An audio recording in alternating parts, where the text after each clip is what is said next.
lakini leo niko satisfied, tumepambana, lakini ndio siku haijakuwa yetu. Kwenye situation kama hizi, pengine kuna sehemu mlipata kama bao likakataliwa, kuna sehemu nyingine wanasema ni penalty. Mambo kama haya yanawafanya Azam mwe, yani yanawapa nini Azam FC kwenye michuano kama hii? Sasa mimi sio muamuzi, siwezi kufahamu, lakini tulijaribu kuangalia wakati half time kwenye video inaonekana ni goli clear, lakini sasa wenye kujua sheria ni wao waamuzi, wao wataamua, lakini wanaojua mpira wote watakuwa wameona. Kwa hiyo tunarudi pale pale, kokote Afrika ndio namna mpira unavyokuwa. Kwa hiyo ukiwa unasema nyumbani unaambiwa kimataifa, na kimataifa nao tumeona.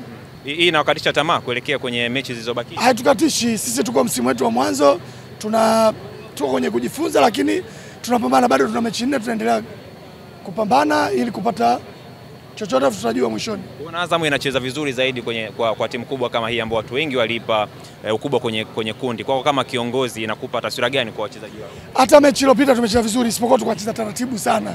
Leo tumecheza vizuri, lakini tumecheza kwenye tempo kubwa sana. Kwa hiyo intensity yetu leo ilikuwa kubwa sana.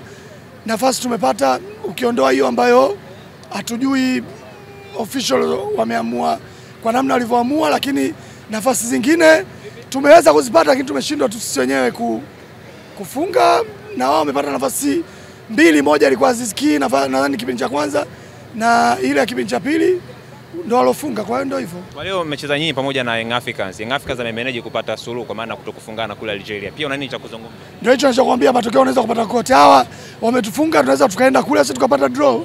Manyema wametufunga kule, wanaweza wakaja hapa tukawafunga. Kwa hiyo chochote kinawezekana. Wapongezi. Asante.